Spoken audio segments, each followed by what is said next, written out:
ہے۔ حضور اکرم صلی اللہ تعالی علیہ وسلم نے سر پر امامہ باندھنے کی فضیلتیں بیان فرمائی ہیں۔ بخاری شریف کی شرح ہے فتح الباری، اس میں حدیث ہے تعمموا تزدادوا حلما، پگڑی باندھا کرو بردباری میں بڑھ جاؤ گے، تمہارے اندر بردباری زیادہ پیدا ہو جائے گی۔ یعنی آدمی میں اوچھاپن ہے، اوچھاپن ہوتا ہے کہ راستے میں چلتے چلتے اس کو مکہ مار دیا، اس کو چھیڑ دیا، اس کا کان پکڑ کے کھینچ لیا، یہ جو اوچھاپن کرتا رہتا ہے، آدمی پگڑی باندھے گا تو یہ اوچھاپن ختم ہوگا، بڑھائی اور بردباری آدمی کے اندر آئے گی۔ اور ایک حدیث تو لوگوں نے یہاں تک گھڑی ہے، وہ حدیث صحیح نہیں ہے، وہ حدیث موضوع ہے اور لوگوں کی گھڑی ہوئی حدیث ہے۔ وہ یہ ہے کہ جو نماز پگڑی باندھ کر پڑھی جائے گی اس کا ثواب 25 گنا بڑھ جائے گا۔ بغیر پگڑی کے نماز پڑھو گے اور پگڑی کے ساتھ نماز پڑھو گے تو جو پگڑی کے ساتھ نماز پڑھو گے اس کا ثواب 25 گنا بڑھ جائے گا۔ یہ حدیث موضوع ہے، یہ حدیث صحیح نہیں ہے۔ اور سیوطی رحمت اللہ علیہ بہت بڑے محدث ہیں، ان کی ایک کتاب ہے جامع صغیر، اس میں انہوں نے یہ حدیث لکھی اور لکھ کر کے انہوں نے اس کے اوپر جو نشان بنایا، ڈاٹ لگایا، وہ ضعیف کا لگایا کہ یہ حدیث ضعیف ہے۔ اس کی وجہ سے بعض بھائیوں کو یہ خیال آیا کہ بھئی یہ حدیث ضعیف ہے اور فضائل اعمال میں ضعیف حدیث معتبر ہے، تو انہوں نے اس حدیث پر عمل شروع کیا اور اس پر اتنا زور دیا کہ پگڑی کے بغیر نماز ہوتی ہی نہیں۔ پھر اب ہر آدمی تو کہاں سے پگڑی باندھے، تو ہر آدمی کے لیے امام صاحب سے کہا امام صاحب تمہیں پگڑی باندھنی سب کی طرف سے، اور امام صاحب بھی بیچارے ہر وقت پگڑی کہاں سے باندھے، تو انہوں نے ایک چیتھڑا یا محراب پر رکھ رکھا ہے، وہ نماز سے پہلے سر پہ لپیٹ دیتے ہیں اور پھر نماز پڑھا دیتے ہیں۔ یہ اس حدیث شریف سے سارا چلا ہے۔ اولاً تو یہ حدیث صحیح نہیں ہے، یہ مصیبت بھگتو اور ہم تو ننگے سر پڑیں گے، یہ کیا بات ہوئی؟ اگر حدیث ہے اس پر عمل کرنا سب مسلمان عمل کرو۔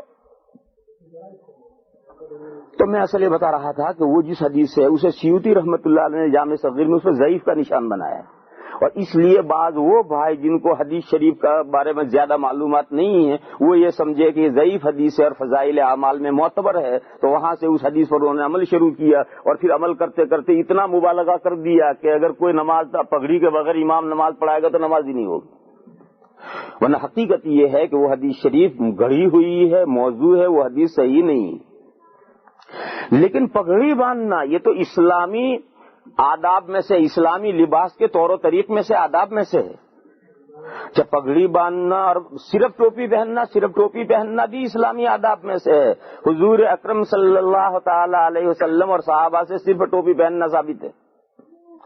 ایک حدیث شریف ہے اس میں یہ ہے کہ حضور نے یہ مضمون بیان کیا گیا کہ اللہ کے راستے میں جب جہاد ہوتا ہے اور لوگ لڑتے ہیں تو شہید جو لوگ ہوتے ہیں تو شہیدوں کی 4 قسمیں ہیں، 4 قسم کے شہید ہوتے ہیں۔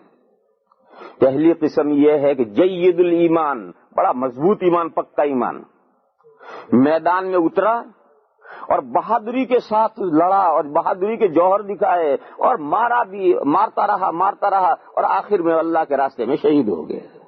تو حضور نے فرمایا کہ یہ اول نمبر کا شہید ہے اور جنت میں اس کے درجے اتنے اونچے ہوں گے کہ جنتی یوں دیکھیں گے اس کو۔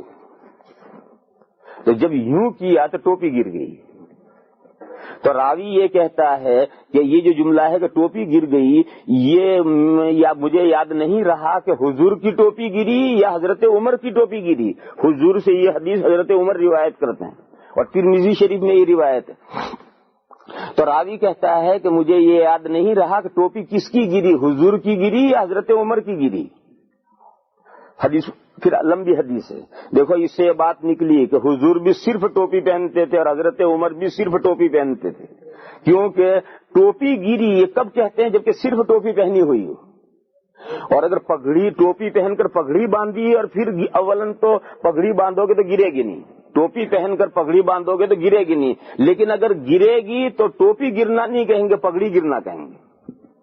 محاورے میں اسے پگڑی گرنا کہیں گے، ٹوپی گرنا نہیں کہیں گے۔ اور حدیث میں کہ ٹوپی گری، معلوم ہوا کہ گھر میں حضور اکرم صلی اللہ تعالی علیہ وسلم بھی صرف ٹوپی پہنتے تھے اور صحابہ بھی صرف ٹوپی پہنتے تھے، اور گھر سے باہر سفر میں کسی مہمانوں سے ملنے کے موقع پر، دوسرے موقع پر حضور اکرم صلی اللہ تعالی علیہ وسلم پگڑی باندھا کرتے تھے اور پگڑی کا اہتمام فرمایا کرتے تھے۔